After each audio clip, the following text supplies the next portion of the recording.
meeting of Children and Families Overview and Scrutiny. As usual, this meeting is being broadcast live via the County Council's website, and it will also be available for viewing after the meeting. Can I please ask that all members and officers have their microphone on mute until they wish or are invited to speak. I have received apologies from Canon Carolyn Lewis today. Item 1, the first item on today's agenda is the minutes of the meeting held on the 23rd of January. I move that these are taken as read, confirmed and signed. Is that agreed? Thank you. Item 2 is question time. I have received a question. Mrs. Sue Whiting, who is present at the meeting. Question and its response have been circulated to members of the committee prior to the start of the meeting and will be taken as read. I would like to remind members that no discussion is to be held on these. I will now invite Mrs. Whiting to ask a supplementary question. Should she have one? I would remind you that the supplementary question should be to clarify the reply you've been given and should not raise any new issues. Thank you and welcome, Mrs. Whiting. Thank you, Chair. Is it possible to clarify that the statement in answer B, the service currently has no plans for any of these pupils to be accessing home tuition in September, means that you are confident that all 44 pupils still needing specialist placement will have a specialist placement in September? Thank you, Mrs. Whiting. Oh, sorry. Thank you, Mrs. Whiting. I go to the officers. Ms. Jane, would you like to answer now, or would you be willing to supply an answer in due course to Mrs. Whiting and the committee? Yes, thank you. So there's work taking place at the moment in order to identify placements for those 44 children. The children's plans don't state that they need home education, so we won't be working towards providing them with home education. The plans are stating that they need specialist provision. So there is work taking place across the department at the moment to identify the right provision for those children that we've identified. Thank you very much. You're welcome to stay, Mrs. Whiting, as always, or leave if you wish. Item 3, I've received no questions from members. Item 4, I have no urgent items. Item 5 is declarations of interest. Do any members have any interest that they wish to declare? No, thank you. Item 6 is declarations of the party whip. Do any members wish to declare the party whip? No, thank you. Item 7, I have not received any petitions. We then move on to the first substantive item, which is a presentation on the Violence Reduction Network Trust Strategy and Update. This starts on page 15 of your agenda pack until page 32. We have Bethany Grucock and Millicent Gant from the VDN with us today, and you're very welcome. The director, Jane Moore, will introduce the presentation before handing over to Bethany and Millicent to deliver it. Gurjit Ramra Rai is present online. Yes, thank you. So there we are. Thank you. Yes, thank you, Chair. And just to really briefly, colleagues have joined us from the Violence Reduction Network, so we're really pleased to have them here, who are going to talk through the work of the Violence Reduction Network, but also the Violence Reduction Strategy. Just for context, the unit or network works really closely with the Children and Families Department, and my colleague Gurjit, who's on the call, is the strategic lead for the work across the authority as well. So just a really brief introduction, I'll hand over to Millie, who's going to present. Thank you. Thank you so much, and thank you, Chair. My name is Millie, and I'm the temporary head of delivery for the Violence Reduction Network. what Bethany and I wanted to do today is just to give you an overview of the Violence Reduction Network, what it is, what it does, and then we're going to bring it to life at the end with some examples of the interventions which touch across some of the services that you provide. So if we could go to the first slide, please. So the Violence Reduction Network, we formed in 2019, and we had all Home Office funding for that. We're one of 20 violence reduction networks across England and Wales, and we are all tasked with preventing and reducing serious violence, and we use a public health approach, which I'll speak about very shortly. The VRN, Violence Reduction Network, the core team is a very small core team, and we all have different specialisms. We work with a broad network of partners, like Jane has just explained. We have a governance structure, which is the Strategic Partnership Board Executive, and lots of key stakeholders sit on that board. So all of the work that we do across a life course approach, so we focus on even before birth, all the way through adolescence, and then we end with adult vulnerability and offending. So we work across the whole life course in different work streams.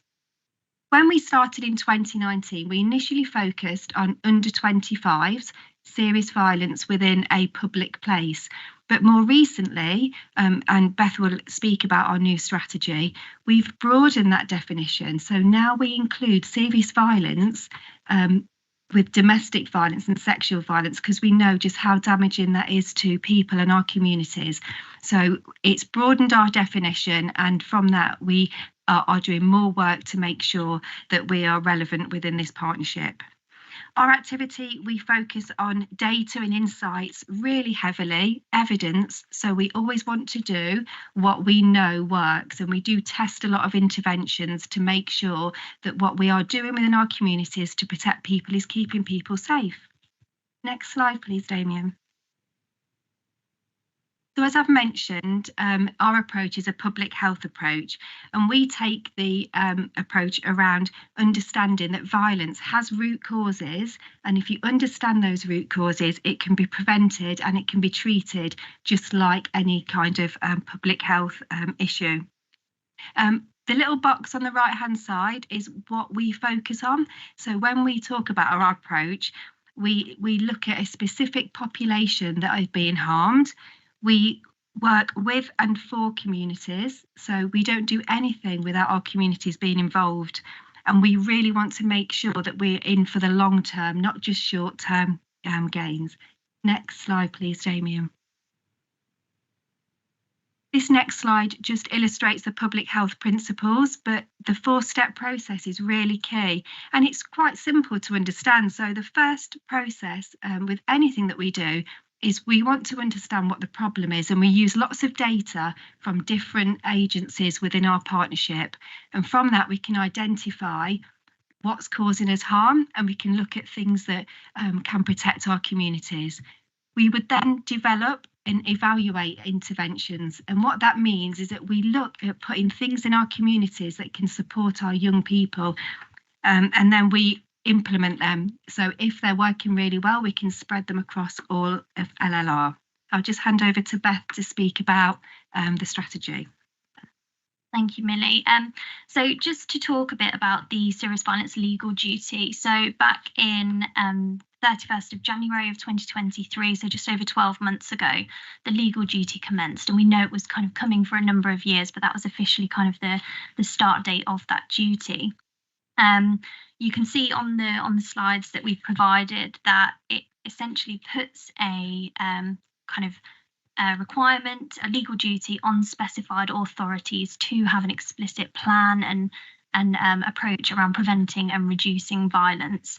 So you can see in the kind of the bubbles on that slide there that we have health as a specified authority, so the Integrated Care Board, local authorities, probation and youth justice, police and fire and rescue.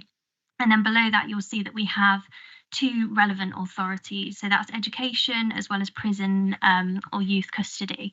So it's the requirement of the specified authorities to be consulting with both education as well as prison and youth custody within kind of preparing the strategy and ensuring that we are kind of compliant with that duty. I'll go through the requirements on the next slide, but in terms of timescales, so we had 12 months from the 31st of January last year to be compliant and meet all of those requirements, which I'll go through. But when we're talking about kind of success measures and kind of looking at the duty and how well it's been implemented locally, we have 3 measures. These are consistent with what we've had as a violence reduction network since 2019, and that's a reduction in hospital admissions, particularly for assaults with knife or sharp object, a reduction in knife and sharp object related serious violence, and then finally a reduction in homicides recorded by the police. Then the next slide, apologies, a couple of slides there. Thank you.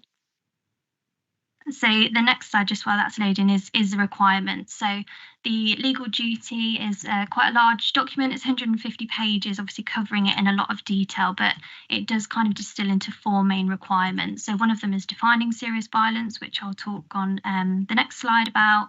Defining the local area. So we agreed that this kind of would be implemented across LLR, and then we'd have that strategic partnership board as the local partnership model.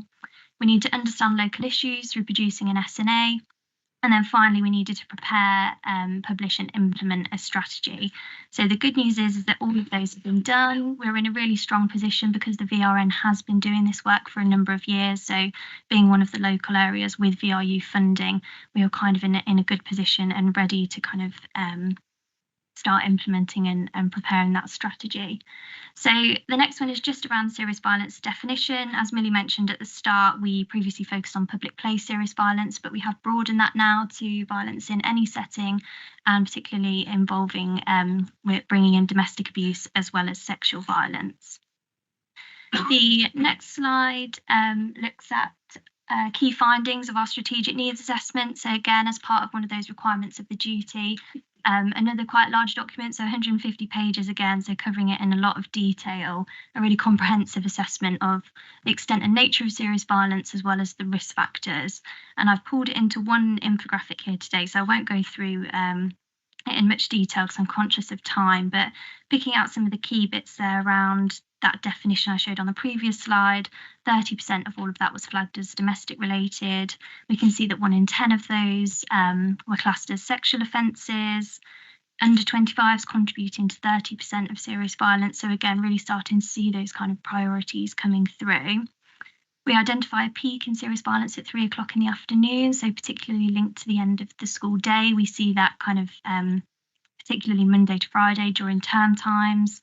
We see links to the nighttime economy, so 28% of our public place serious violence was committed in the nighttime economy. Priority areas, so looking at the county, within there we can see Hinckley and Blaby and Charnwood kind of having greater rates of violence. And then in terms of our person profiles, the majority of offenders based on that definition are male, so over 70%. And then this year, based on our new definition, we see females make up the slight majority there, so with 56%. Age-wise, across that definition, we see a peak at 30 to 39, but when we focus on sexual violence and public place serious violence, there's a real peak between those aged 10 to 19. And then just to touch on the top right-hand corner, in terms of the whole population, so we know that any experience of violence is significant, and we need to, have these strategies in place to prevent it. But it's also important to say it's a small percentage of Leicester, Leicestershire and Rutland residents who have either been kind of a direct victim or perpetrator of serious violence in the last 12 months. The next slide is just to highlight some additional work. So I won't go through this in any detail, but just to highlight that we have got kind of further briefing. So as I mentioned, that peak after school, we've done additional briefing on that. We've done some cohort analysis as well as social network analysis. And then the next slide, again, just highlighting what we do around data sharing. So taking that public health approach, we ensure that we start with data and use it throughout.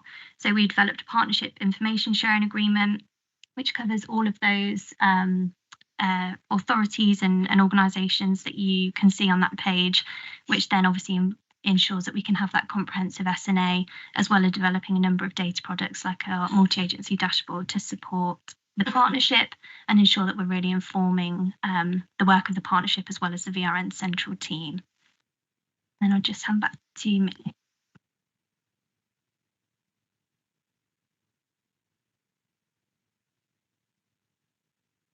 Is it on now? Thank you. Apologies. I'm just going to take us through the last 4 slides because I'm mindful of time. This is a picture of our serious violence prevention strategy, and we can send out a link to this in the papers for everybody here today. What we really love about it is that it's been co-produced fully with our whole partnership and our communities, and we've got 7 clear, distinct prevention priorities which sit across those governance boards that I've mentioned earlier, so it makes it really easy to understand where the work's being done. And today, when we focus on children and families, we look at priority 5, which is creating the safe and inclusive education settings, and also priority 6, which is connecting young people to purposeful activities and trusted adults. So it's really clear to see where those work streams are being delivered. Next slide, please. The next one is just showing our 4 main interventions. As Beth has explained, we use data to make sure that what we're doing is going to be effective.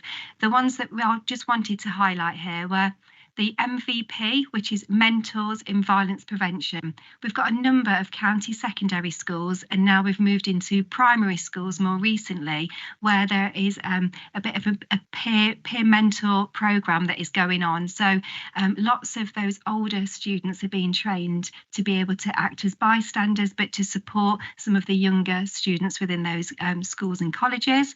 The REACH program is a fully funded from the Youth Endowment Fund programme that is just, we're really pleased to say, moved into its efficacy study.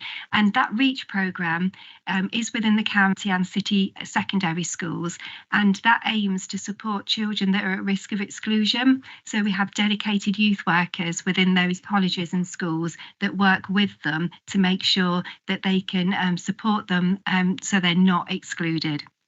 And the last 2, the VIP, which is Violence Intervention Project, we fund that through our grant, and we've got teams of staff that sit within A&E and also police custody. So if a young person aged 11 to 25 turns up in the Leicester Royal Infirmary, A&E, with a violence-related injury, or if that same person, 11 to 25, turns up in our custody, been arrested for a serious violence offence, we've got specially trained staff and mentors that will be able to provide them with support.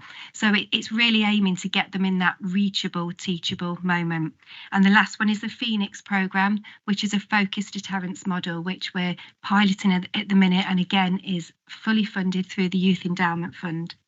Next slide, please. This is just a case study of the REACH programme, which is within schools. And I just think it's really great just to highlight some of the work that we've been able to do. So this is a young person that within a county school. They're at risk of further suspension, and they've been displaying some challenging behaviours. And then the support that has been offered to them is that the youth workers focused on building relationships, identified more needs around aspirations and building confidence and self-esteem. They've sat down together and co-produced an intervention plan with full support from that young person. And you can see that within that text, they've gone down and done some graffiti art, and they've been able to be supported to build the confidence and self-esteem. And the outcomes are, towards the end of the time on that programme, which coincided with the end of the academic year, this young person was awarded Student of the Year by the school. There's been a huge shift in the behaviours, all positive, and they are now a member of the County Young Persons Recruitment Panel. So I think that's a really good case study to illustrate and bring to life some of our interventions that are within your schools. Next slide, please, Damien. This just highlights some of the co-production activities that we do from the Violence Reduction Network. I think I'll just touch on the top left one, which is participation. We're actually running that again on Thursday. That's called the Hope Hack, where lots of young people from LLR get together. They have a series of workshops where they can talk about issues that relate to them and what they're worried about. They can then all speak together and come up with solutions, and then right at the end they speak to some of our leaders and decision makers within our partnership and speak to them about their ideas. Next slide, please. This is just campaigns. So the big one is our Live Safe. Live Safe is a online resource for parents, carers and young people, and what it aims to do is to accurately give information about things like healthy relationships, drugs and anything that troubles young people. Next slide, please. And this is just a copy again of some of the evaluation measures that we do within the Violence Reduction Network. I apologise we've gone over, but Beth and I are really happy to answer any questions. Thank you very much. Before I move on to questions, Mrs. Taylor, did you want to add anything at this stage? No, nothing from me. Just really disappointed I can't attend the Home Hack this year because I've got another. So I'm really sorry to miss that because it's a fantastic event. So I hope it goes well. Thank you. Thank you. I now open it up to questions.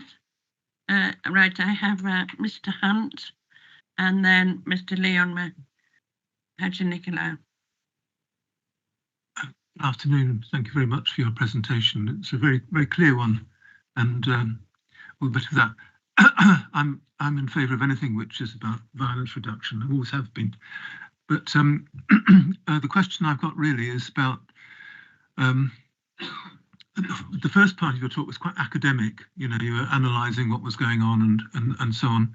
And then when a young person turns up in A&E or in the courts, whatever action can take place and so on. My problem with this is that we're supposed to have people on the ground who are not just investigating violence, but also preventing it.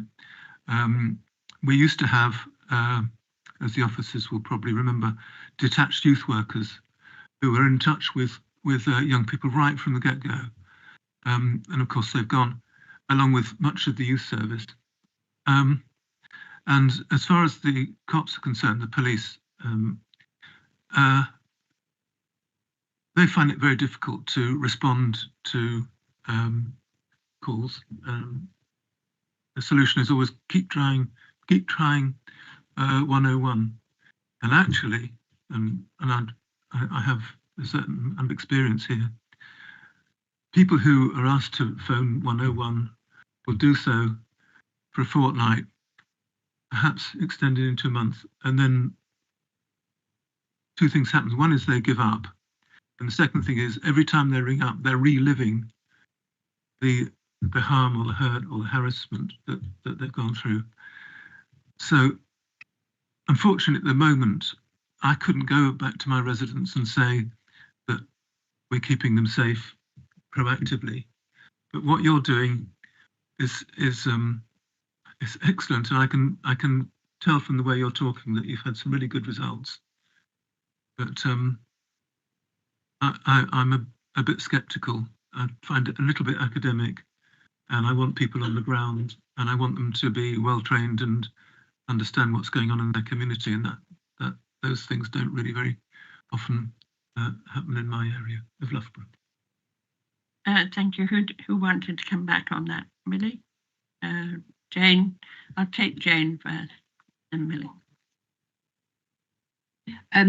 Yeah, just on the points around the provision, Mr. Hunt, and the kind of detached youth work and youth service, and we know that there's been a decrease in the amount of people that we've got out on the streets in terms of doing both detached work and youth service direct work. Actually, what's been achieved through the Violence Reduction Network, and apologies if it didn't come through strongly enough in the presentation, is a kind of real-time investment in frontline staff. So as a result of the work of the VRN and the partnership, we've been successful in bidding for some money where we now have youth workers in schools, we have youth workers outside of schools. We're able to deliver a whole range of group work. So apologies if it didn't come through clear enough in the presentation, but the research base is around kind of, you know, what's happening and why and what we need to do. But actually, the major outcome of the Violence Reduction Network has been a quite significant investment in practitioners on the ground who are doing that direct work with young people, both in schools but also out in neighbourhoods as well.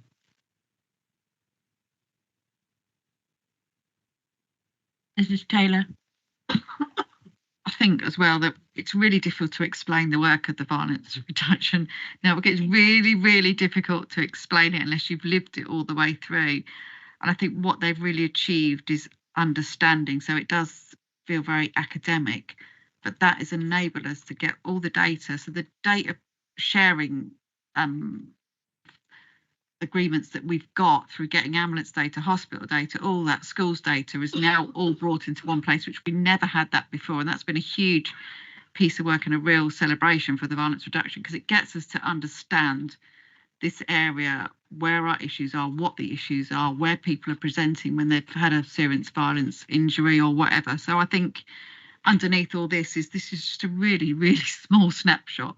But underneath this has been a huge amount of work. And I think we're really data rich now, which is a really good place for us to be on, which we can build on. But that probably doesn't come through in this. But if you've lived and breathed this from day one, that's where we've come from. So I understand your point of view, but I don't think it's quite fair as to what work's gone into this since we've had the funding. Thank you. Millie, did you want to come back? No, I think everybody's covered it. I don't want to take any more time, but no, thank you for that. But if there's any more information you wanted around Loughborough specifically, Beth and I would be really happy to speak to you outside of the meeting. No problem.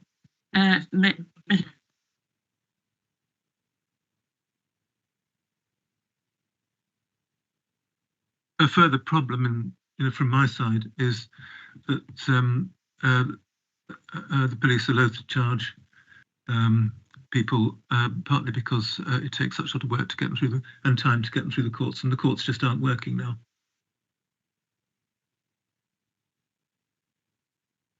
I'm sure that's noted. Mr. Leon Hutchinson. Thank you, Chair. Actually, my observation here goes along with Councillor Hunt implication in his comments. It is a very good presentation, a lot of statistics, and from the statistics, we go straight to what we're going to do. But actually, in the very beginning of your report, you're talking about identifying the root causes. What I haven't seen in this presentation is actually the identification of the root causes and what do we do for the root causes. Also, in your report, you talk about geographical areas that actually in Loughborough, for example, in the nightlife in Loughborough, there is increased crime.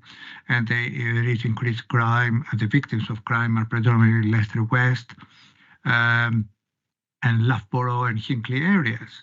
Again, this raises the question of the root causes. I personally think actually we need to look into the root cause more and prevent, as Councillor Hunt said, instead of going from the observation of statistics straight to what we do about this. Thank you.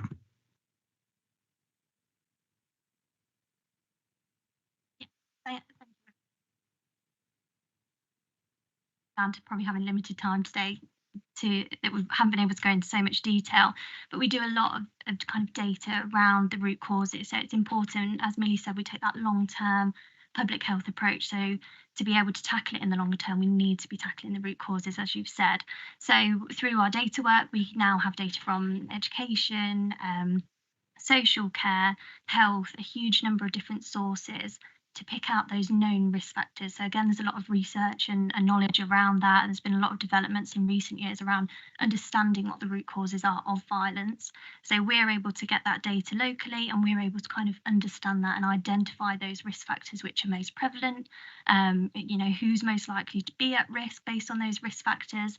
And then it goes into kind of forming our response. So that will go into the strategy, as well as kind of the areas that Millie covered around the intervention. So for example, we would be like the REACH programme is a good example. So that's kind of preventing school exclusions and working with people who are kind of presenting with maybe persistent behaviour or ASB. So some of that kind of work before young people might be getting involved in violence. So we're definitely looking at that within our kind of full SNA, not just the kind of one-page summary.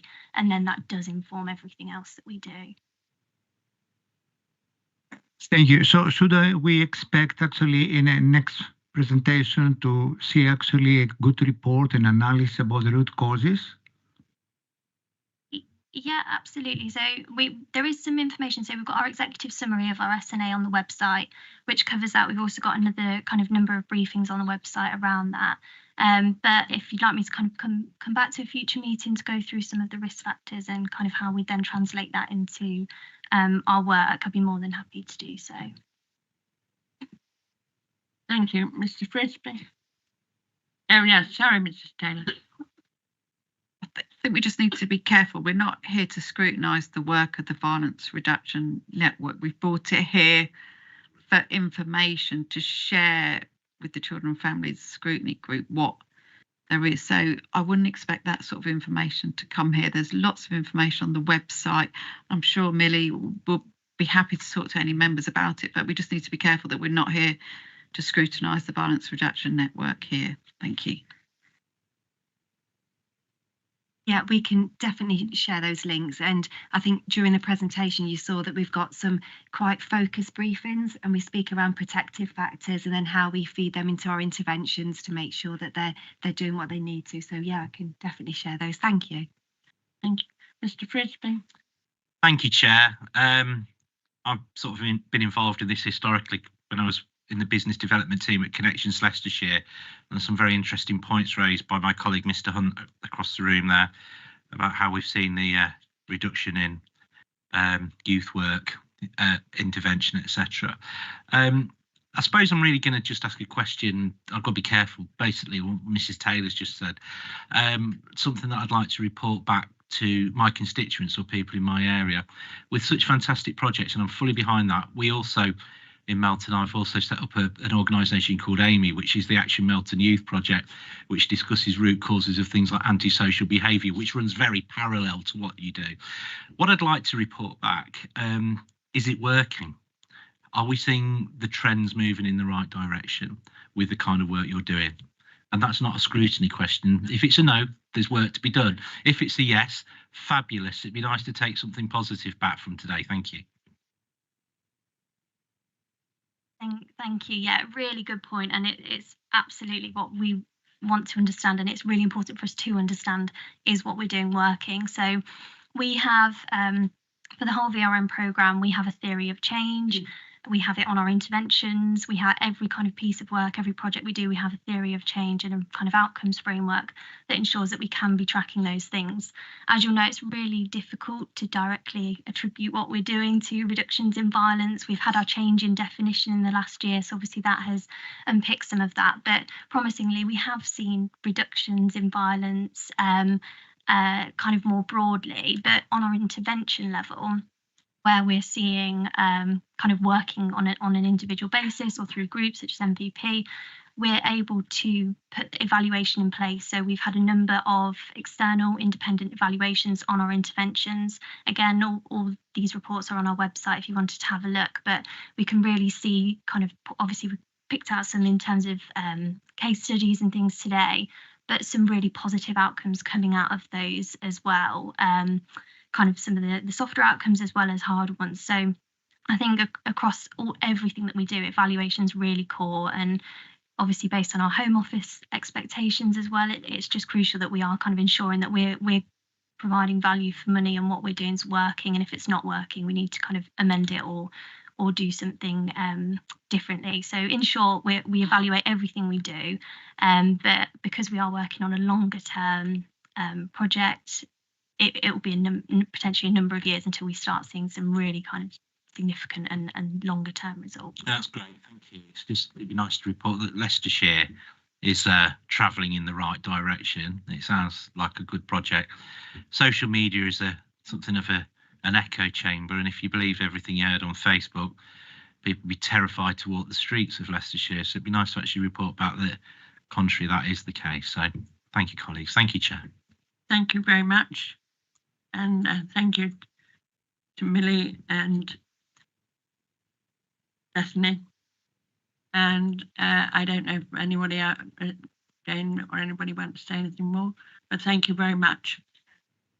I suppose the question to come back to is, if we hadn't had the Violence Reduction Network in Leicestershire and Leicester and Rutland, where would we be, kind of thing, isn't it? So it's really difficult to identify the impact you've had, because you don't know what would have happened if we hadn't had it. But I think Glasgow was the first area, wasn't there, to have it, and that's what, 15 years ago, maybe longer, about 15 years ago, and they have seen a huge reduction. Glasgow was, you know, an horrendous place for serious violence, and they've definitely seen it, and it's an impact of this, but it's a slow burner kind of thing. So we're still, but you know, they are scrutinised by the Home Office. They do have to send in their evaluation about the impact we're having to get the money for the following year. So there's definitely really strong scrutiny about this that they're delivering. So I know it does work, and some of the stuff that I've actually witnessed has been fantastic, some of the projects. So yeah, it's definitely impactful. Thank you very much, ladies. Thank you very much indeed. Thank you. Thank you. Thank you very much. Right, we will now move on to the next item, item 9, which starts on page 33 of your agenda, and it's the Children and Family Services Department report. And I move over to Jane. Thank you. Yes, thank you, Chair. So the report that you've got in front of you is essentially an overview of the work of the Children and Families Department. In terms of department overview, the vision for the Children and Families Services Department is actually updated now from the report, because we've just released our updated department plan. So the vision is for all children and young people in Leicestershire to be safe, nurtured, loved and supported to succeed in caring and inclusive communities. And we've appended our revised department plan, which I know we brought to you at the last meeting, that sets out our 3 key ambitions for children, or for all children across Leicestershire. There is a statutory framework that underpins the work that we deliver across the department, and part of that framework sets out a requirement within the Children and Families Act for every top-tier local authority to have a Director of Children's Services and also a Cabinet Lead Member for Children's Services. The role of the Director of Children's Services, and we call the post Director of Children and Family Services here in Leicestershire, is to have the professional responsibility for the leadership, strategy and effectiveness of local authority children's services. And for the lead member, it's around having the responsibility, or the political responsibility, for the leadership, strategy and effectiveness of those children's services as well. Alongside that, local authorities are all bound by around about 300 statutory duties that relate specifically to children and family services. And I won't go through them all, and we haven't listed them in the report, but we've given a kind of broad flavour of those 300 duties that cover areas around safeguarding, around vulnerable children and young people, fair access to services and educational excellence as well. And the statutory duties do change. They are added to regularly as well. So we do, and the service obviously works together to deliver, or the department works together to deliver against all of those statutory duties. So in terms of the Children and Family Service, there are around about 1,400 staff who work across the department across 30 different services. We've appended a detailed structure to the report, so you can see how we're organised, but you can also see the names of the services that they've got. We organised the operational element of the department into 2 key areas, which are led by the 2 assistant directors. So we've got our targeted early help and social care area, and we've got education and SEND. And then centrally, we've got our strategic lead for commissioning and transformation and planning, and also our head of business services as well. And both of those report directly to the Children and Family Services Director. So I'll take you through really briefly some of the information around each of the services within the department.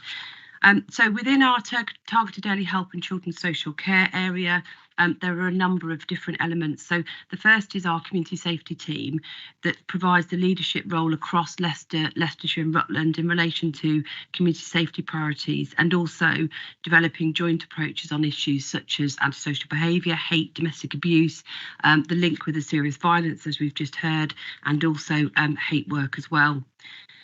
Then under the head of service for safeguarding, improvement, quality assurance and performance, we've got a number of services. The first one is our first response, our screening and assessment services. And that service provides the immediate response to all new contacts, to all new things that come into the department from members of the public and professionals in relation to children and young people. And that can range from information sharing to early help support, but right through to social work support as well. We've then got the Safeguarding and Performance Service, which is a broad range of key service activities. There are 3 specialist teams within that service: the Independent Reviewing Officers, the Quality Assurance team, and our Corporate Parenting team as well. We've then got our Practice Excellence team, which provides the leadership and direction to all teams across targeted early help and children's social care to support improvement of the quality of practice with children and families across that area of the department. And then the final team in that bit of the under that head of service is our Homes for Ukraine work. So that's a team of people that provide support to our Ukrainian guests and their hosts, which enable them to settle successfully into the community. The next role we've got is our Head of Service for Family Help, Youth Justice, Exploitation and Families Together. So our Family Help Service is a brand new service which was established just last month. It's brought together staff within our Old Children and Family Wellbeing Service and some staff from Children's Social Care. And the focus of our Family Help Service is providing early support to children and families to build strength and resilience, as well as support to those children who are assessed to be child in need, who require a social work involvement and oversight. We've then got our Vulnerability Hub and our Families Together team. The Vulnerability Hub, and I know we've reported to you on this before, is co-located at the Wigston Police Station, and they provide a response to the screening of all domestic abuse notifications. The hub also represents the multi-agency response to child exploitation, and that builds on the original work that we did around child sex exploitation, but now takes a much more proactive approach to all forms of exploitation of children, including how we respond to those children that go missing, and also those children that we would multi-agency assess as having quite high risk needs. And then the last team within that service area is again a new service. It's the Families Together team, and that team is looking at how we provide a wraparound service to those young people who are at risk of coming into our care if we don't provide an intervention and support within the family. We've then got our Youth and Justice Service, which comprises of 2 separate areas of delivery. They work with children from 10 years old until young adulthood. The youth justice work is delivered to those children who've been in court or certainly are or have been diverted from court. And the youth work element is delivered to those children who require a targeted input from a youth worker. So they cover things like emotional wellbeing support, safety, vulnerability, engagement with education or substance misuse. But we also deliver some group work support to young carers and other support as well to and young adult carers, as well as children who've been missing. And then the last service in this area is our Teen Health Service. And again, relatively new, but just over a year old now. We were commissioned by Public Health to deliver the Teen Health Service within the department, and that establishes links with all schools in Leicestershire to provide advice group work drop-in sessions for young people around emotional wellbeing and health. We've then got our Family and Safeguarding and Disabled Children Service Head of Service. So our family safeguarding teams provide social work, statutory social work intervention for those children who are on a child protection plan or kind of moving into pre-proceedings and indeed come into our care where needed. The family safeguarding team is delivered through locality pods who work directly with children and their families, either until the work is completed or they're stepped down, or indeed we take them through the court process for a different outcome for their children. And then we've got a disabled children's service, which primarily supports those children with a disability who are identified as a child in need on a child protection plan or who are in our care or have left our care. The next service area is our children in care, care leavers, fostering and adoption. We have a children in care service who are responsible for looking after our children and young people who are in our long-term care. We've got a care leavers and unaccompanied asylum seeker service that supports those children who have now left care, or that group, and I know we've got a full report on it today, that group of young people who come to us as children who are seeking asylum in Leicestershire. And then there are 2 other services in this area. One is our fostering and sufficiency service. That service both trains and develops and supports our existing foster carers, as well as does the recruitment for new foster carers to meet the needs of our children across Leicestershire. And then we've got our permanence and adoption service, which again looks for prospective adopters and supports those children post-adoption, or indeed to identify long-term foster carers as well for our children. So that's the targeted early help and children's social care section of the department. The next operational area of the department is our education and SEND services. And again, split into a number of heads of service areas. So we've got our head of service for education, quality and inclusion. The inclusion service supports all children and young people around in education, making sure that they're all included in education, but it also delivers our functions for those children who are missing education, who've got medical needs, at risk of exclusion, or are home educated. We've got our school education effectiveness service, which undertakes a range of functions. And one of them is the Education Effective Partnership, which manages the relationship between the local authority and schools and provides a range of support, both at an individual level, but also at a system-wide level for schools. We've got our safeguarding and education teams that deliver training to schools across a whole range of safeguarding issues and matters that schools certainly need to be engaged in. We've got our anti-bullying team, which provides advice, support and training to schools and the wider children's workforce. And then we've got our governance support and development services, which essentially offer a core training and support offer to both maintained and academy schools as well, to make sure that there's strong governance across all of our schools in Leicestershire. And then we've got our virtual school. The virtual school is as it says, it is a virtual school. All of our children are on rolls of schools. The virtual school's responsibility is making sure that the outcomes for our children in care, our children with a social worker, and soon our children on kinship care are supported to be the best they can within education. So it's virtual in the sense that they work across all schools to make sure that children are doing as well as they possibly can. We then have an education sufficiency section of the department, two services here. One is the admission service, which is responsible for making sure that children get into school, they have a school place, both in terms of first-time admissions, if they want to transfer school places, but also secondary admissions as well. That service also is responsible for the licensing of young people for employment and entertainment as well. And then we've got our school organisation service, which essentially is set up to meet our statutory duty around making sure that we've got school places available for children. They're responsible for pupil forecasting, for making sure we've got the right number of school places, and also that we've got a plan for the delivery of our capital programme for schools as well. Our early years childcare and inclusion service carries out our duty to ensure that we've got sufficient places for our youngest children across the county, but also the service has got the responsibility to administer the free and monitor the take up of the free early education entitlement as well.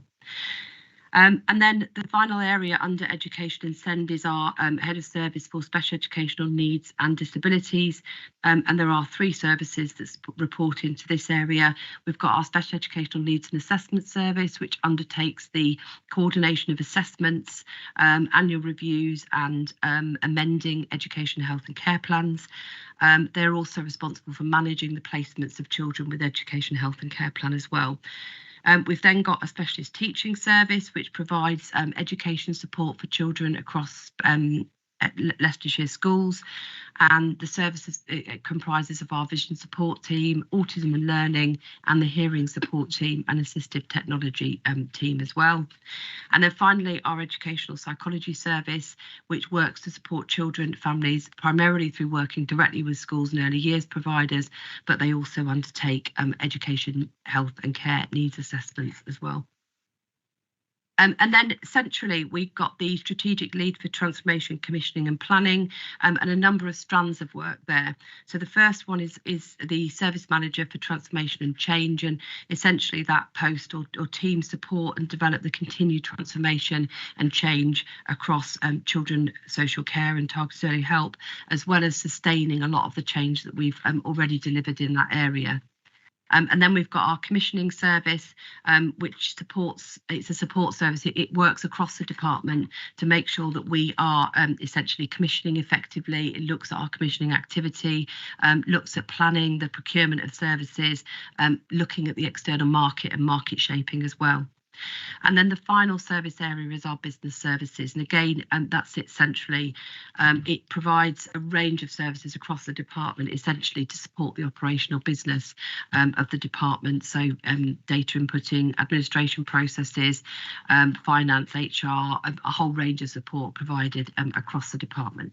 And so I'll pause there, Chair, for any questions. Thank you.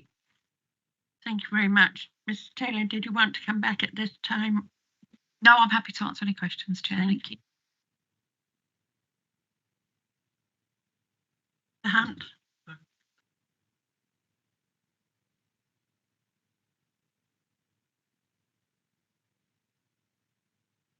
I apologise.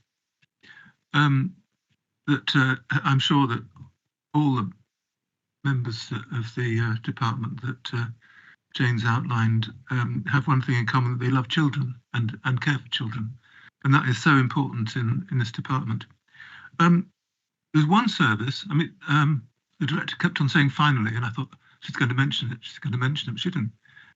One service that wasn't mentioned, which we used to excel at in Leicestershire, blank faces, it's music. And I noticed in the that's right, Alison's service there. This is not a hit at past things, but the Leicestershire School Symphony Orchestra used to be of national renown.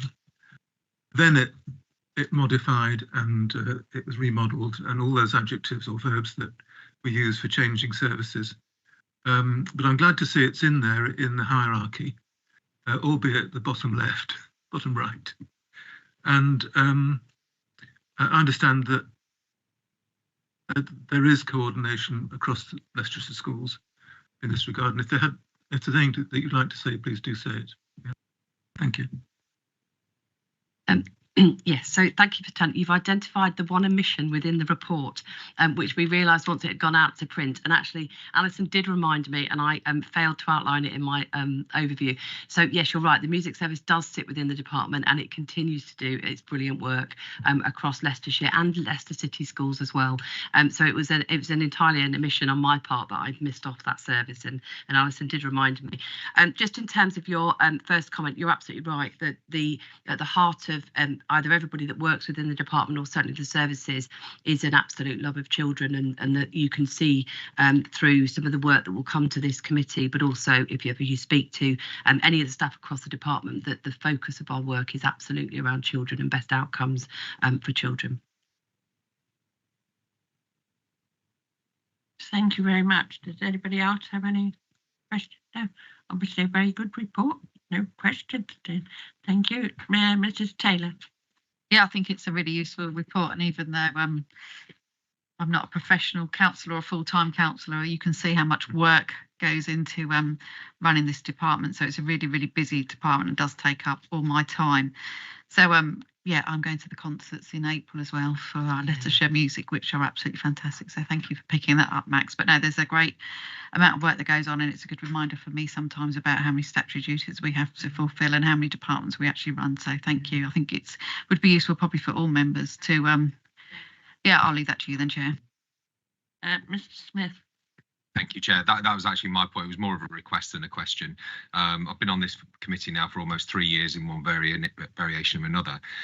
This is not just a good report, it's a fantastic guide for any member, or particularly on the committee as well. So if you are a new member on this committee, this really is the groundwork for everything that we do in the department, and it would be essential reading for everybody. So perhaps through you, Chair, we might get it sent out.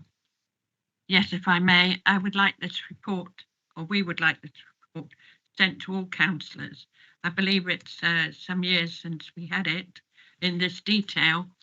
We have had a number of new councillors, new people, and it's not only people that sit on this committee, but sometimes we have substitutes or other people come to this committee. So if this could be circulated, I think in the long run it could save a lot of time and disappointment when councillors know whereabouts in the scheme of things and in the department certain headings come. So if that could be arranged to Damien and yourself, we'd be very grateful. Yes, happy to do that. If you're okay for me to amend it first to make sure I include all my services. Thank you.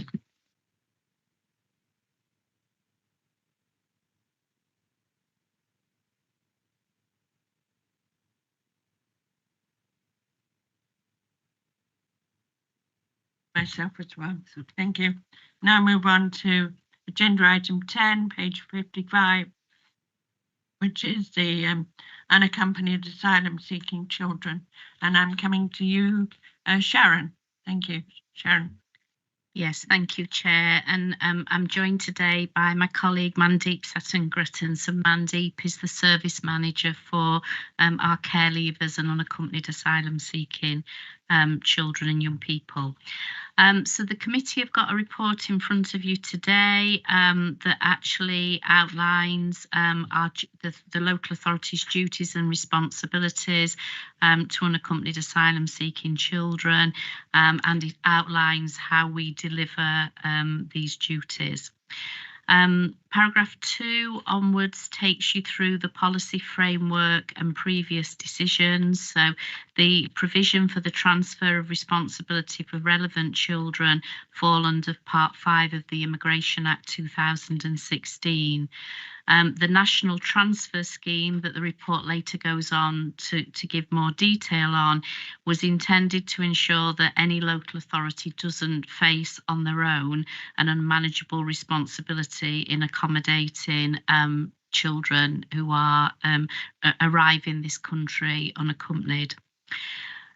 So local authorities have a duty to support young people who cease to be looked after, so our care leavers, and those clear regulations around care leavers regulations. The report later details the number of unaccompanied asylum seeking youngsters who are supported under our care leaver duties and responsibilities. And for the purpose of this report, there is a description around dispersal hotels and the government's setting up of dispersal hotels, and pulls out how some children and young people have come to the authority via that route. This committee received a report in relation to unaccompanied asylum seeking children at the end of January 2022, which outlined the position at that time. So this is an annual report that gives an update to the committee on our support to this group of children and young people. Moving on the report around background, it explains in detail to you what the National Transfer Scheme is. That was established in 2016. Initially, that was a voluntary participation in that scheme was on a voluntary basis, but from December 2021, the Home Office issued formal notice that directed each authority to comply with the scheme and therefore to take a number of young people from other authorities, which are usually authorities that are at the ports of receiving unaccompanied asylum seeking children. So the exact number, well, there isn't an exact number that come via the National Transfer Scheme. It depends on how many children enter the country and need to be supported. The second route that this group of children and young people arrive with us in Leicestershire are those spontaneous arrivals. So going back a number of years, all our unaccompanied asylum seeking children and young people would have come to us as spontaneous arrivals. So they are the children that arrive under their own steam. They come either via the airport that's in the East Midlands.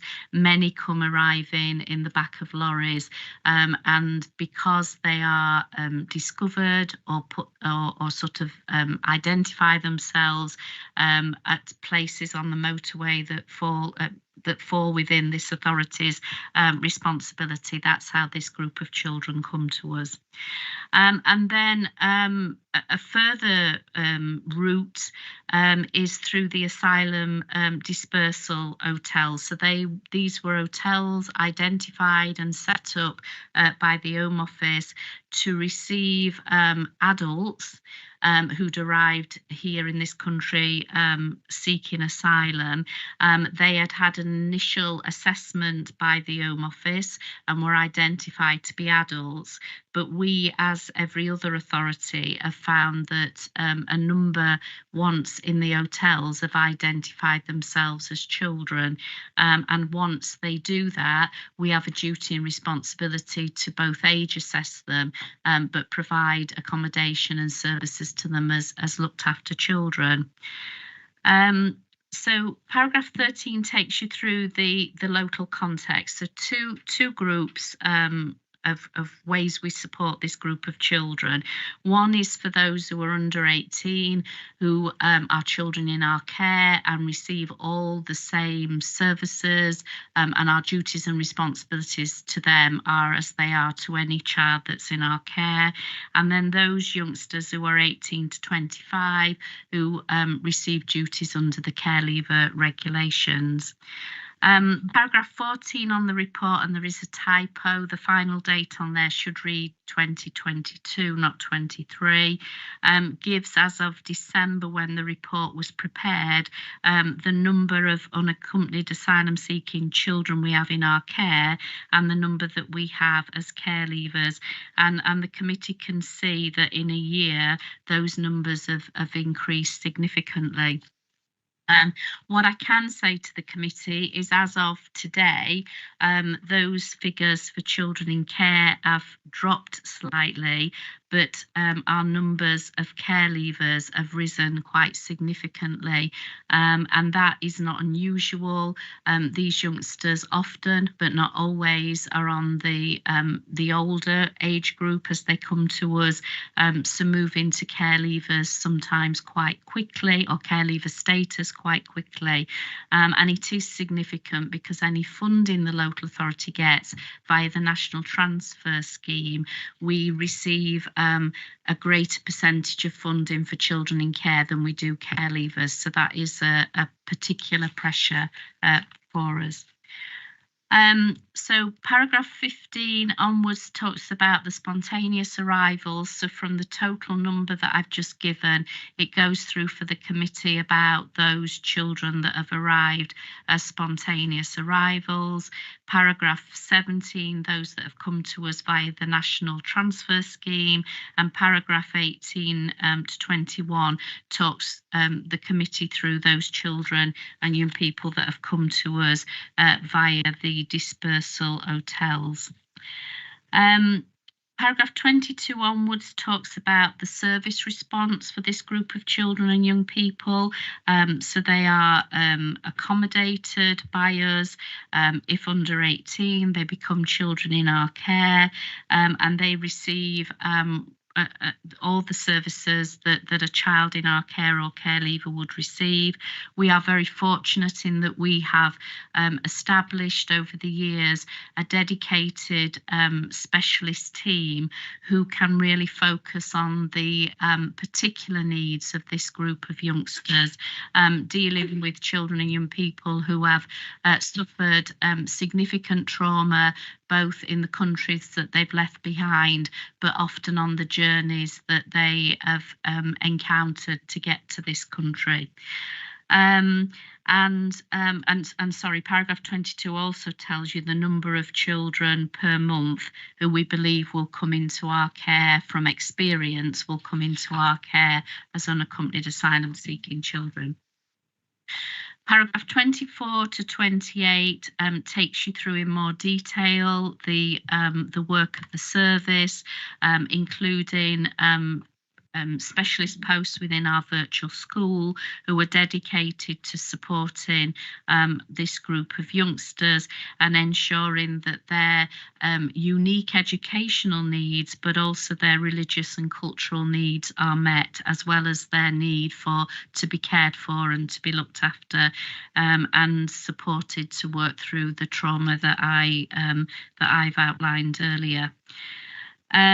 So the resource implications for us are highlighted on paragraph 29 onwards. It talks about the pressure, the significant pressure, because there is although we can work on experience and do on the numbers of children and young people that arrive with us, as you can see, it's also, there is an unknown element. So at any one time, at any one month, we could have a number of youngsters arriving, and the level of support that we need to immediately put in there, we need to provide 2 people to do an age assessment, as well as identifying a safe care place for the children and young people to live. That is a significant resource issue for us. And as I outlined earlier, there is some funding that comes with those youngsters that come to us via the National Transfer Scheme, but that is an element of funding for those who are in care. It is a much reduced amount for those that become care leavers. And the paragraph 30 onwards talks about some of the gap that's there for our care leavers in that funding, and talks about the figures from the East Midland Council about where we are with the number of children and young people in the authority. So that takes you through the main detail in the report, and obviously Mandeep or I are happy to take any questions. Thank you very much. Do I have any questions? Points? Oh, Mrs. Taylor, did you want to come back at this time? Mr. Frisbee? Thank you, Chair. Thank you for that, Sharon. I'm just sort of interested about what the kind of long-term destination is with these children. Obviously, it's very worrying. I know we celebrated last week approval of the protected characteristic for care leavers and like work with care leavers. So maybe it's not within your gift to actually discuss this at this stage, but what actually happens to these children eventually once they leave the auspices of us and the local authority? Are they repatriated back home to where they come from? Just interested to know where these children go, or what the outcome is of their journey is, really. Thank you, Chair. Thank you. Yeah. Obviously, it would be down to each individual child and young person's need and where they see themselves. What I can say is that this group of youngsters come very much wanting to be part of the community. They are an aspirational group of young people who take up every opportunity and have a thirst for learning. And actually at our celebration events, we celebrate all our children and young people, but this group of youngsters really do celebrate that achievement of their learning and grasp what they want to do. Some do want to go back to their country of origin to take back that learning and do what they see as good and make a difference, but majority see themselves settling in this country and see themselves being an active and proactive member of the community and of society.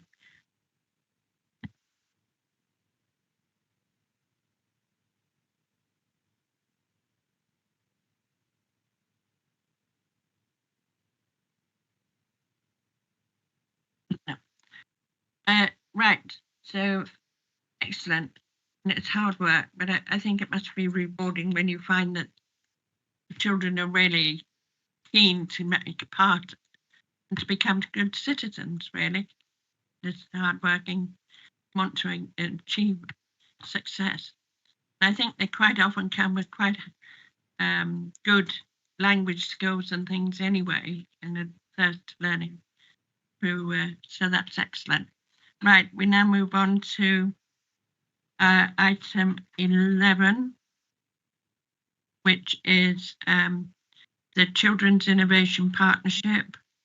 It starts on page 61. And I think Jane and Nikki are taking us through this. Thank you. Yes, thank you, Chair. I'll take you through the report, and I'm joined by my colleague Nikki Collins, who is the strategic lead for transformation, commissioning and planning, who'll be able to answer any questions as well. So the report is being brought to the committee to give you an update on our Children's Innovation Partnership, but a particular focus around our residential redesign strategy. So just by way of reminder, because I know we've brought to members before, we set up an innovation partnership back in 2018. It was awarded to Barnardo's for a 10-year term, which we renew and we look at on an annual basis. And the SIP was developed for us to work with another organisation, and in this case it is now Barnardo's, to co-design services through sharing expertise, knowledge of different delivery models, looking at innovative solutions, but also the opportunity to co-deliver services as well. And that's a really key part of the partnership for our residential strategy. And we wanted to be able to co-deliver with a partner to really focus on outcomes for our children, but also to deliver a good value for money as well. So I know we shared the financial context with you at the last meeting, but just by way of reminder, we are continuing to see significant demand for services across the department, particularly around children's social care costs and placements. So we are currently projecting a 41.3 million growth over the period of the MTFS, and that's primarily around both demographic growth, but also an increased need for social care, changing complexity, poor market sufficiency, and challenges within our market approach, particularly around our children who require residential provision as well. So we know that all of those things have led to a real seller's market, which means that prices are really, really high for our children who require a residential provision. And this is happening nationally as well, so it's not just unique to Leicestershire. We know that on a national scale, this is being experienced across many local authorities. Significantly, it's having a really big impact on our weekly placement costs for children. So we know, and we've undertaken a lot of analysis in this area, our average weekly cost for a residential placement did used to cost us about 4.8 thousand a week.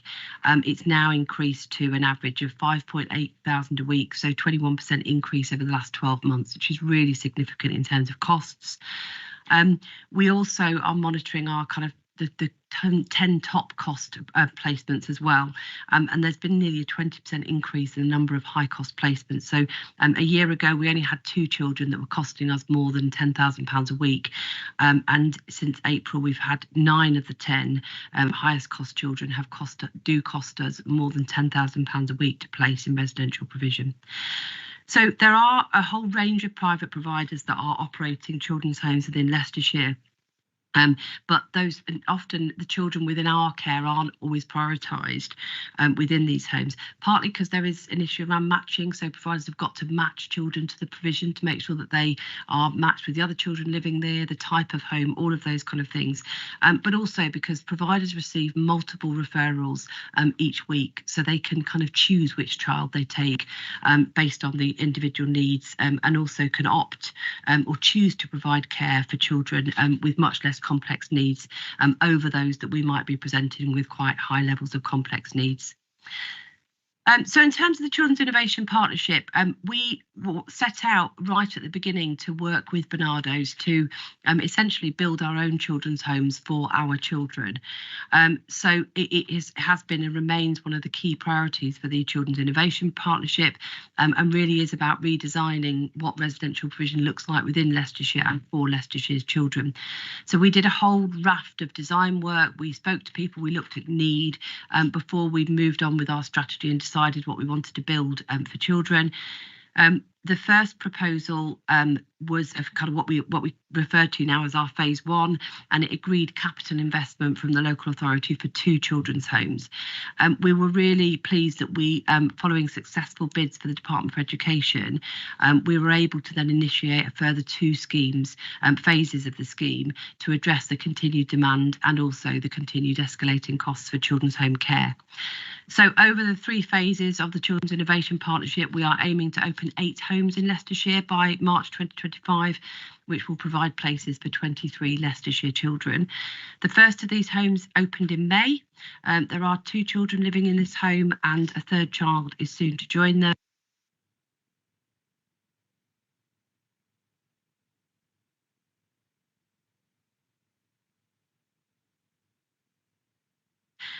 That supports parents who need to be assessed to understand whether they are able to cope or look after their children in the best possible way.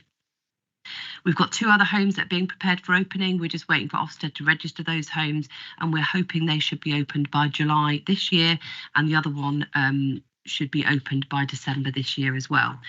The remaining 2 homes then will be open by March 2025, and these remaining homes will have a much more specialist purpose, and as such we need to make sure that the building is designed to meet the needs for those children who require a much more kind of specialist support package as well.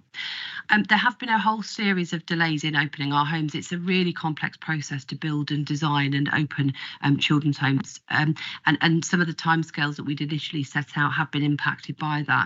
And we've detailed some of those challenges in paragraph 23, but they are wide-ranging. So the pandemic happened kind of right in the middle of the partnership when we were wanting to move with our residential provision. The availability of builders, material costs, all of those kind of things have led to some delays in us opening the homes as quickly as we would want to have done.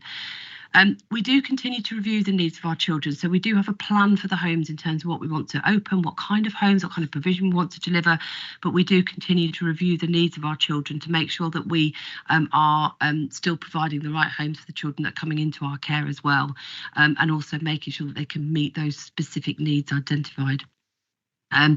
Obviously, in the context of the increasing costs of the private market, the drive to establish our own homes remains hugely relevant. So we know that the cost of our homes is much less per week than what we're paying across the market, but also it means that we can design homes to meet the needs of our children, and certainly the rising complexity of the needs that we're seeing across our children in care population. So in terms of resource population implications, we've got a capital allocation of nearly 4 million, which is agreed as part of the MTFS. And we've broken down how we're using this capital allocation in paragraph 27. And it's across all 3 phases, and you can see the amount of money, contribution from Leicestershire, but also the amount of money we're getting through the DFE grant, which has enabled us to open more homes locally. We think that there's going to be an ongoing annual revenue savings of about 2.5 million over the period of the MTFS. Now, we are continuing to look at that because obviously as the cost of private provision goes up, there is more savings to be made because our provision won't keep going up because we don't have the market challenges. So we do continue to revise that so that those savings are reflected within the MTFS. But our analysis continues to be that it is much more cost effective and better for our children for us to have homes that Leicestershire own and that are run by Barnardo's to meet the needs of those children within our care and that require residential provision. Thank you, Chair. Thank you very much. Mrs. Taylor, did you want to come back at this stage? No, thank you. Any questions? So, Mr. Hill. Thanks, Chair. Can you just clarify what the input of Barnardo's is in this? Because it's a 10-year contract that we've done with them, but in all the reports, it just sort of mentions the work that we're doing. So where does the, what job are they doing? What are they bringing to the table? Yeah, thank you. Sorry, we probably should have did.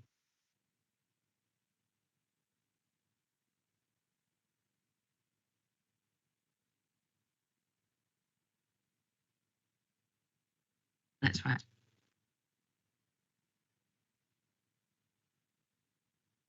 It's on now. Yeah, flash something up.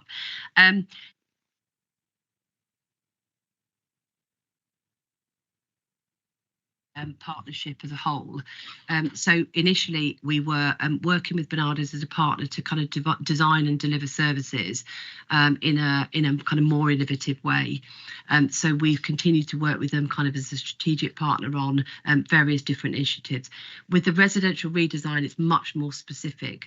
So essentially Barnardo's are going to be running the homes for us. So they employ the staff, they're the registered manager, they manage the staff through the Barnardo structure. future, we own the homes. So there's quite a specific role from Barnardo's in terms of the residential redesign, but we continue to work with Barnardo's as a kind of strategic partner on a whole range of other things. But for the residential redesign, most specifically, they are the people that are running the homes for us.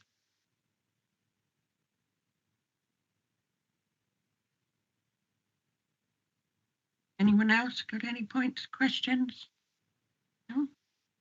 Mrs. Taylor, did you want to come back? I think it's as frustrating for us as it is for everyone else about the delays we've had, but they've been sort of totally out of our control, especially the theft and a car driving into the wall of one of the homes as well. So we seem to be hit by a lot of bad luck, but hopefully we're on the way up now, and hopefully we'll have some more homes open by the end of this year. So yeah, and it's been a really good partnership and been really useful working with Barnardo's. I think it's really hard to take it into account about what we've learned from Barnardo's and what they've learned from us, and they've helped us in lots of other ways that we haven't quantified yet really. So yeah, it's been a really good partnership, and I hope it continues for many years to come. Thank you very much. Right, we move on to the final report for today, which is the Q3 23-24 performance report, which commences on page 69. And sorry, who's taking this? Sharon? Yeah, Thank Chair, you. I'll start the report, and then I'll hand over to Alison for comments about the specific education and SEND performance. So the data, the committee is used to receiving regular reports around the performance. There are one key issue in paragraph 5 is that there are 22 measures that are reported against a national benchmark, and that tells us where in Leicestershire we are. So we're in the top quartile for 3 of them, in the second quartile for 6, 9 are in the third quartile, and 4 are in the bottom quartile. And the comparison that's used for these figures is against the benchmarking performance that is an annual, is published annually. So it was the performance around 22-23. What I would say is that our performance that we monitor on a monthly basis, we do have access to more up-to-date performance in the region and from some statistical neighbours. So we are in the department able to see if there are particular issues that are impacting on a number of authorities, which wouldn't show in this because that information is only released on an annual basis. So the percentage of child protection cases reviewed within timescale was 82.6%. What I can say is that by the end of the year, so up to date, our performance is just short of 85% against those reviews of child protection cases in time. The percentage of children becoming subject to a child protection plan for a second or subsequent time within this quarter was 28.7%. Our year-to-date end figure is 26%, and our target in this area is 21%. Although I can say, though, there is a real focus against this work and understanding why children become subject to a child protection plan on more than one occasion, it is a particularly seen to be a rising percentage for most authorities across the land. The paragraph 9 tells you the number of children where there was a re-referral to children's social care. So that was at 24%, well, just over 24%. Our target is 22%. So we are just slightly above what we would want our target to be. Percentage of assessments completed within 45 working days was at 88.9%, and our year to date we've ended the year at just short of 90%, 89.8%, and our target is 90%. So we are very close to what our target should be for that number. There have been 5 child protection plans that have lasted more than 2 years. We review and audit those cases on a regular basis to make sure that it is still the right level of intervention for those children when a child protection plan has lasted for that length of time. Paragraph 12, 13 take you through our care leaver data, and we continue to perform very highly against our care leavers in suitable accommodation, being in contact with our care leavers and those in education, employment and training. Percentage of children in care who've had a dental check at the end of Q3 was 65.4, so it's gone down slightly. That is a figure that we continue to work on. We did have a period of time where access to dentists was quite a challenge, but there has been work done to make sure that our children have access. So that is a figure that we will see increasing. And the final paragraph 15, the final paragraph around our children in care is around the annual health assessment. So that was at 62.1%. So that's a slight decrease and is an area that we continue to work with. Some young people choose not to have a health assessment. So it's important to say that would never be 100% because some older young people choose that they don't want that. So I think paragraph 16 onwards takes you through some of the changes, and I'll hand over to Alison that will take you through the early years and the education performance. Thank you. Thank you, Sharon. Thank you, Chair. Yes, so if we move into paragraph 21 under help for every child to get the best possible start in life, you can see that 2-year-olds took, there's a percentage increase there from 79.4% of those 2-year-olds took up their funded early education entitlement, and this is an increase on the summer term. For 3-year-olds, the figure was 93.6% and also an increase over the summer term. So overall, 97.1% of eligible 2- and 3-year-olds took up their free early education entitlement. Moving over into paragraph 23, looking at the quality of every child to have access to good quality education to ensure that they achieve their maximum potential. In paragraphs 23, primary schools, you can see that we've got 90.3%, that's 204 out of 226 inspected schools at the end of Q3, and this represents that we've got a 0.1% from Q2, and the figure is within the third quartile of local authorities and 0.6 below the England average, which has been at its highest level in the last 6 years.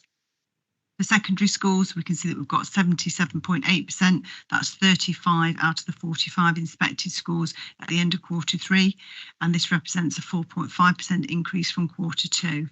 The performance is now within the third quartile of local authorities, having been within the fourth quartile in the last quarter. In paragraph 25, the overall of the percentage of pupils educated in good and outstanding schools was 85.7% at the end of Q3, and that was approximately 86 out of the 104,000 pupils. This is an increase from 1.6% at Q2. Leicestershires performance is 3% lower than the average for England and 3.6% lower than the average for statistical neighbours. But England is the average, which is currently at 89.4%, continues to represent the highest ever national performance. From paragraphs 26 to 32, the DfE has released the final assessment outcomes for primary and secondary schools, and all the details are noted through the paragraphs 26 to 32. In paragraph 33, the number of children electively home educated was at 1,023 at the end of Q3, which is an increase of 77 compared to the same period last year. And then finally, in paragraph 35, the percentage of young people not in education, employment or training at the end of Q3 was 0.7%, and that's 100 students, and this rate was unchanged compared to the same period in 22-23. That's all. Happy to take any questions. Thank you. Any questions, Mr. President? Sorry, just going back to your NEAT statistics, can I just hear that again? So it's the whole of the NEAT is 0.7% for the whole of Leicestershire. Well, that obviously doesn't include our hidden NEATs, people who don't actually record in and register. That is one of the challenges. Yeah, we being able to understand sort of find up that, and obviously we're comparing different children from different quarters, but we will always have those hidden ones that we can't do that. Can I just ask, does that go up to 18 or 24? 18. Right, thank you. So it doesn't include the SCN provision or anything like that. So it goes up to 24, doesn't it? It's statutory school age on that. Right, thank you. Mr. Hunt? Thank you, Chair. I've done a little bit of work on it this time, so I just wanted to make 3 observations, if that's okay. First of all, if I was looking at this afresh, the results don't look good. There's lots of ambers and reds, and the first paragraph you get to tells you that we've gone down from being in the third as an authority, down from being in the third quartile to the fourth quartile. And I had a look at last year's figures, and they say the same thing, that, you know, it's not good, but we're doing some more auditing and so on. So perhaps either for the fourth quarter, or a future report, we have a bit more detail about perhaps why that might be a bit low. Is it misleading? Is it something that is being caused by something outside our control? That kind of thing. I think that's what we'd be looking for there. But having said that, as looking at Alison, the results in schools have been pretty good. I have to say, my schools are the schools I know about and communicate with are academies, and I know how hard they have tried to improve and keep improving. So that's good. The final one was about it's 18 and 19, and I just looking at those, and this isn't a question for now perhaps, but I might put it in writing to Alison later. It's the impact of EHCP plans and SEN needed support on the figures there, and whether the TSIL programme is influencing that, and in which way it might be influencing that. But it's not a question, certainly, at this stage in the meeting, but if I could have something written down, that would help me understand that better. Thank you very much. Yeah, thank you. Did anybody want to come back on that? Jane? Yeah, just in terms of the first 2 areas where we're within the fourth quartile, absolutely happy to do that, because I think we can provide some more detailed commentary, not just on the work that we're doing in order to target it, but some kind of commentary about why we think that we've remained within the fourth quartile as well. So I think that's absolutely the right challenge, because you're right, we've remained there for some time. The figures do move and obviously change, but yeah, more than happy to bring a kind of more, or maybe for the next performance report, we'll just give a bit more detail around those areas where we're not performing as well as we would want to be in those areas. So absolutely fine. Thank you very much. Mrs. Taylor, did you want to come back on anything? Obviously, we're happy to provide as much information as Scrutiny want, but we do have the social care panel where we sort of dig a bit deeper into some of these issues as well. So it is sort of picked up outside this meeting as well, which is a cross-party social care panel. So just to give some reassurance that there is further looking into these issues that are raised, but happy to bring whatever the Scrutiny panel want. Thank you very much. Well, that is the end of the meeting today. The date of the next meeting is scheduled to take place on the 4th of June, another Tuesday at 2 o'clock. So I thank you all very much, and the officers for attending. Safe journey home, and thank you.